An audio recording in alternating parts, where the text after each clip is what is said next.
Hey everybody, this is IndieGeek, and today I'm taking a look at Groundskeeper 2. This is a game by Orangepixel.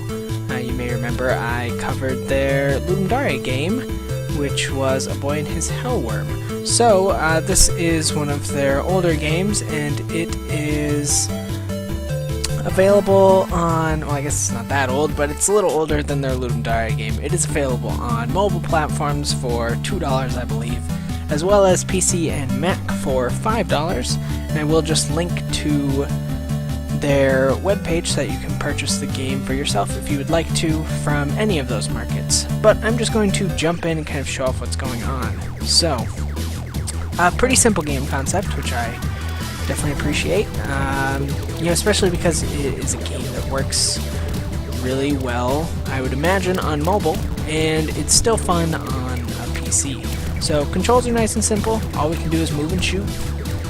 Classic kind of Mega Man controls. Jump, of course, so we can jump.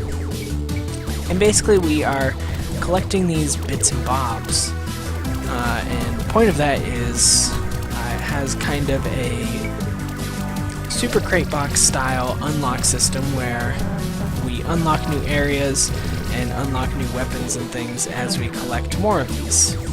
And also the game just gets harder in general, so when I played the first time, a lot of these enemies were not available yet, but because I've collected enough, now these enemies are available. The game just starts off a little harder from the beginning, which I appreciate. It gives kind of the whole game a nice sense of progression.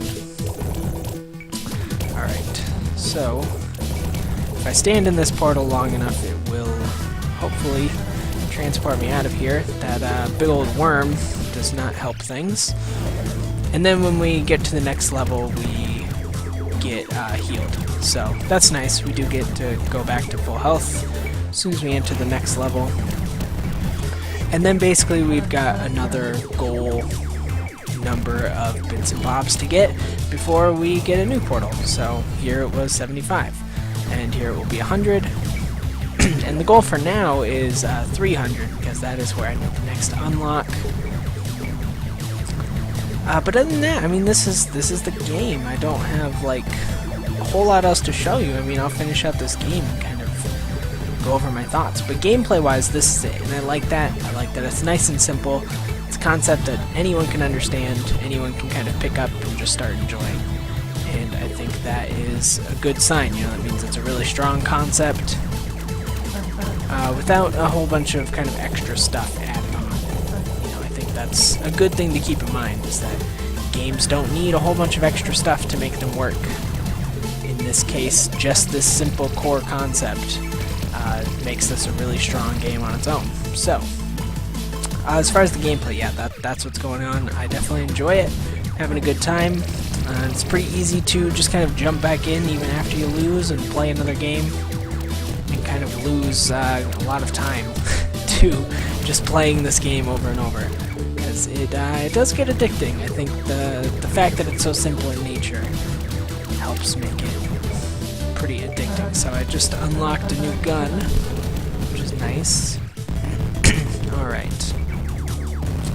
And I do like that we get lots of, oh gosh, yeah, that messed me up. Excuse me. I do like that,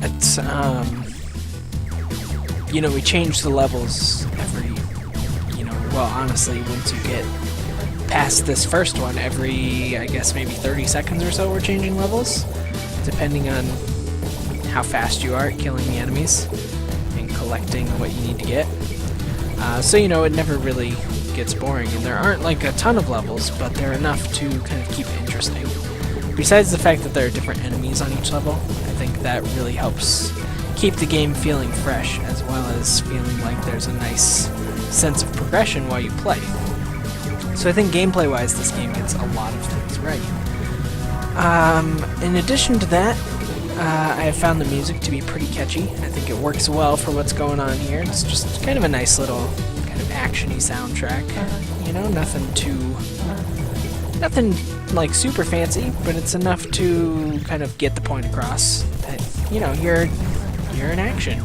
Like, you're constantly moving in this game, always doing something, and I think that the music reflects that pretty well. And then, of course, as always, I do want to mention the art style. Personally, I like this art style a lot. You know, I think it's got a lot of character to it. I think that one thing I really like about it is it's got kind of the Vlambert feel to it, where like a lot of stuff will shake around, lots of movement and everything. Nothing's ever really just like stagnant, and I think that also goes a long way, like I said, with the music, to making the game feel like there's always some kind of important action going on. And you know, that really helps kind of keep you interested in really what is a game where you are doing the same thing over and over again. You know, I think doing the same thing over again is totally fine. It just helps when the art and the music kind of reflect that in an interesting way, and I think that this is really pulled off here. So, you know, we've got strong core gameplay, we've got really good music, really good art, and you know, you combine that all together and you've got yourself a fun little game, and that is what Groundskeeper 2 is. And honestly, that is what I have found a lot of Orangepixel's games to be. I believe they also did Gunslugs. I know they did Heroes of Loot, which I'm actually planning on doing a video on as well. Basically, everything they've done has this kind of like simplistic but also extremely polished and highly addictive sort of combination to it. And you know, a lot of times I will call that the Super Crate Box effect, because there are a lot of similarities in what I've said to a game like Super Crate Box, where the gameplay is super simple and the art and music and the feel of it are all what kind of brings it a special polish. And maybe I'll start another one. I probably won't play this one until I lose, just because honestly there's not a whole lot more to say here. I like it. I think that's, you know, if you couldn't tell by now, like I'm a big fan of this game, big fan of Orangepixel's work in general, and I would highly suggest picking this up on whatever your desired platform is. You know, if you are a mobile gamer, then it's only $2. You really can't go wrong there. I believe it's available through iTunes as well as the Google Play market. So I think that opens up Android phones as well. And of course, like I said, PC and Mac for $5. I think either way, the game's totally worth it. A lot of fun. And, you know, I haven't really gotten sick of it yet. I've played maybe an hour total. Just kind of playing in my fun time over the last couple days, getting ready to do the video, and I'm still having a blast. I'm still feeling like I'm making progress and feeling like I'm seeing new stuff all the time. Alright. Sometimes I like to just hang out on a level a bit. I don't know, I don't think it like really messes the progression that much. I think all it would do is, I think, so when we came here, instead of the next portal being at 75, it was at 100. So it doesn't really like ruin our progress or anything.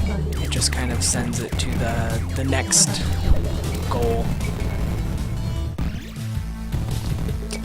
So yeah, I mean, that's something you can do as well, is you can kind of just farm levels a little bit. If you're doing particularly well. I guess one strategy, although it's kind of a risk-reward strategy, would be to stick on a level until you are just about dead and then try and portal out, since portaling heals you. But, you know, no point really getting too much into like strategies here for this video. But I think this is probably about where I'm going to leave this one off. Like I said, not much more to say because everything is extremely positive. You know, I've just had a blast with it, and I think that if you are a fan of kind of nice, easy to pick up games, then you will enjoy this too.